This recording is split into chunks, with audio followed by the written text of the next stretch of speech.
Voilà, chers apprenants, donc nous sommes de retour pour la suite de ce cours sur le dénombrement.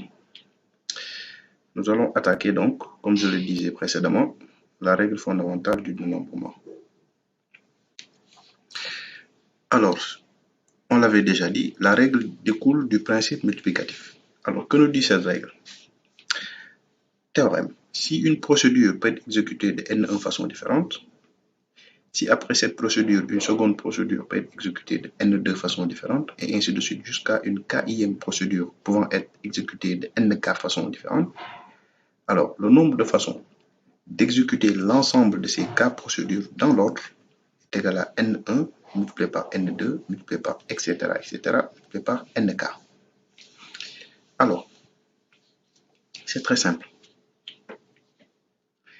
Si vous voulez réaliser une expérience aléatoire et vous voulez connaître le nombre d'issues, le nombre de façons de réaliser cette expérience aléatoire, mais que cette expérience aléatoire-là se réalise en plusieurs étapes. Première étape, vous devez faire telle action. Deuxième étape, faire telle action. Jusqu'à une dernière étape, faire telle action. Maintenant, chacune de ces actions-là aussi peut être réalisée en un certain nombre de fois. Maintenant, globalement, comment réaliser cette expérience-là? Cette expérience-là, le nombre de façons dont elle peut être réalisée, c'est le produit de ces différentes façons qu'on peut réaliser les différentes étapes qui la constituent. Alors, c'est basé sur le principe multiplicatif. Parce que chaque étape est un ensemble et l'expérience aléatoire qui les regroupe, c'est le produit cartésien de ces étapes-là. Alors, on va donner un exemple très simple. Vous avez une plaque d'immatriculation ici au Sénégal. Les plaques d'immatriculation sont codifiées selon cette méthode. Alors, vous avez R, vous avez C1, C2, C3, C4 et vous avez L. Alors, L, c'est le code de la région administrative. Ça peut être DK pour Dakar, TH pour Thiès, etc. Alors, C1, C2, C3, C4, ce sont des chiffres entre 0 et 9. Et ensuite, à la fin, vous avez une lettre de l'alphabet.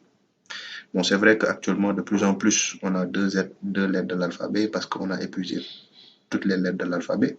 Mais on va quand même se contenter des lettres de l'alphabet pour cet exercice.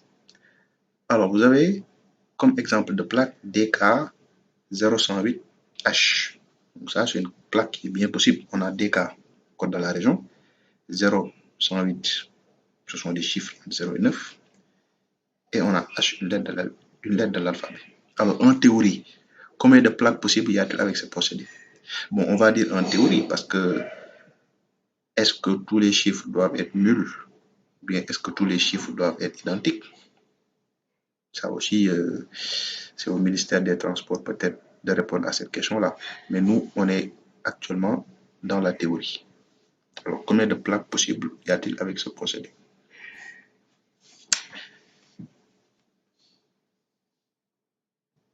Alors, vous pouvez marquer une pause et faire cela. Alors, solution. Comme construire une plaque d'immatriculation, il y a l'étape choisir le code de la région. Deuxième étape, choisir un chiffre entre 0 et 9. Troisième étape, choisir encore un chiffre entre 0 et 9. Quatrième étape, choisir encore un chiffre compris entre 0 et 9. Cinquième étape, choisir encore un chiffre compris entre 0 et 9. Et enfin, sixième étape, choisir une lettre de l'alphabet. Chacune de ces étapes maintenant a plusieurs possibilités d'être réalisée. Alors, choix de la région. On a combien de régions administratives au Sénégal? On en a 14. Choix du premier chiffre.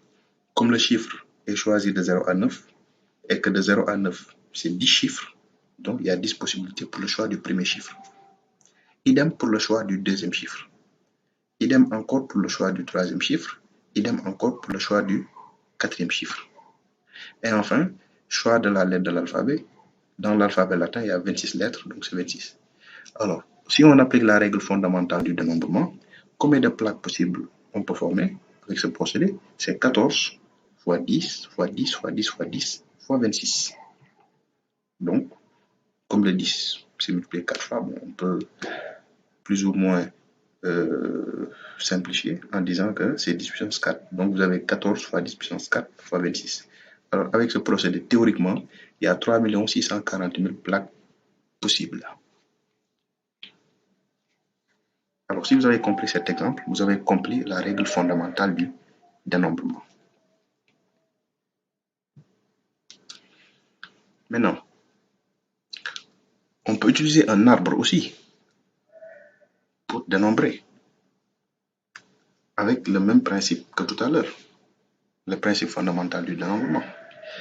Alors, que nous dit cette remarque? Lorsque pour chaque procédure, le nombre de possibilités est assez petit, on peut dénombrer avec un arbre. L'avantage est que tous les cas possibles sont visibles. Alors, qu'est-ce que ça veut dire? Tout à l'heure, on a eu un nombre très élevé de possibilités. On avait 3 640 000 plaques possibles. Dénombrer avec un arbre, nous passerons toute notre vie à dénombrer avec un arbre, avec le cas des immatriculations. C'est pour ça qu'il y a la petite précision assez petite. C'est-à-dire que si par exemple, chacune des procédures a un nombre plus ou moins petit de possibilités, donc si on fait le produit, on peut tomber sur un nombre assez petit de telle sorte que le tout peut tenir sur une feuille, par exemple, de papier, et que ça ne prenne pas beaucoup de temps. Alors, exemple, vous avez une équipe de foot, donc qui a des maillots. Donc, vous avez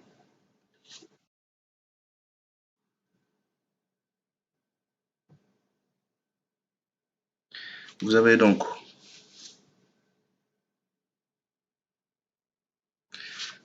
trois couleurs de t-shirt, 2 couleurs de short et 2 couleurs de chaussettes. Sachant que toutes les associations t-shirt, short, chaussettes sont possibles, de combien de façons les joueurs peuvent-ils s'habiller pour un match? Alors, le principe fondamental du dénombrement applique ça directement. Hein? C'est 3 fois 2 fois 2. C'est-à-dire, il y a combien de façons de choisir un maillot? Il y en a 3, parce qu'il y a 3 maillots. Il y a combien de façons de choisir un short? C'est 2, parce qu'il y en a 2 types de shorts. Et il y a combien de façons de choisir des chaussettes? Il y en a 2 types de chaussettes. Donc, ça fait 3 fois 2 fois 2. On trouvera 12. Donc, il y a 12 façons de s'habiller pour un match. Mais on peut utiliser un arbre.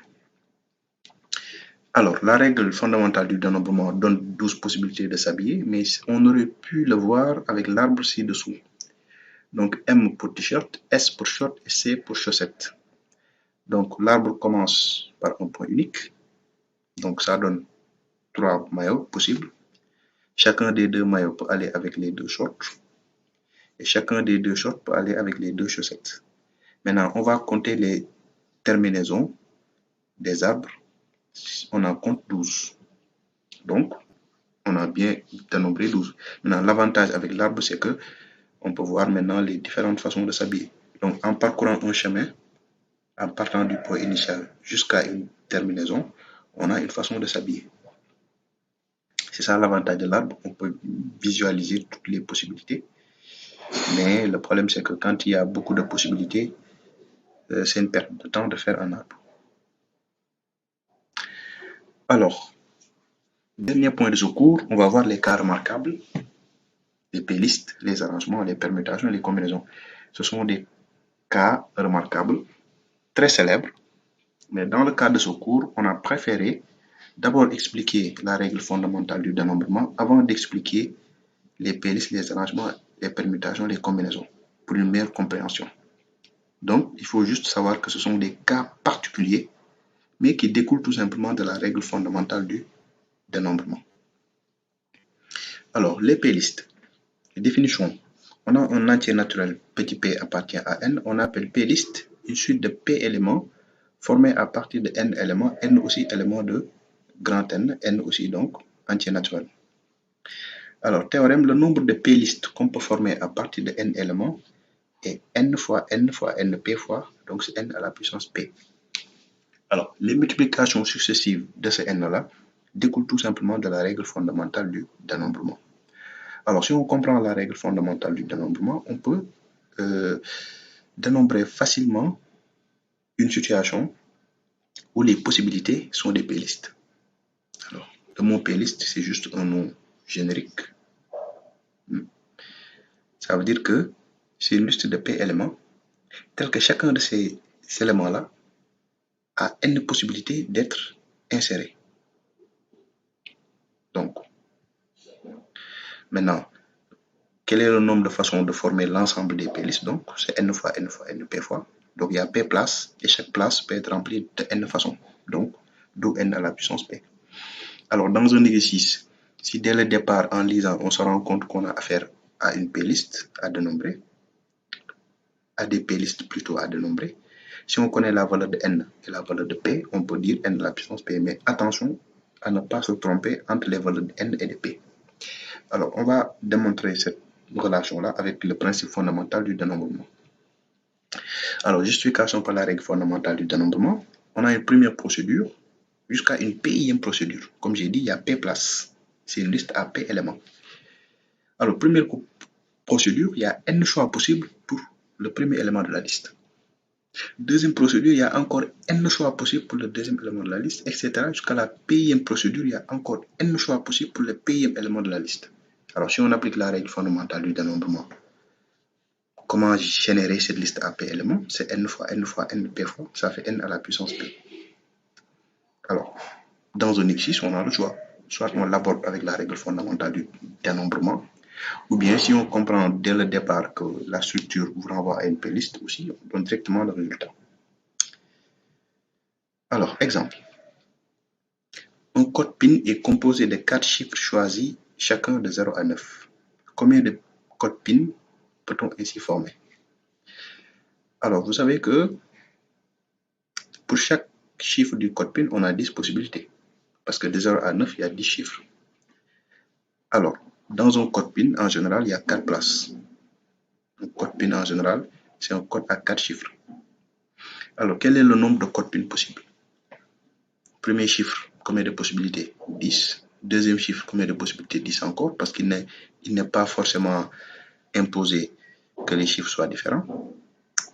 Troisième chiffre aussi, 10 possibilités. Quatrième chiffre aussi, 10 possibilités. Donc, on a 10 puissance 4. Donc, un code PIN, c'est une p-liste, mais c'est une 4 liste, parce que le p est égal à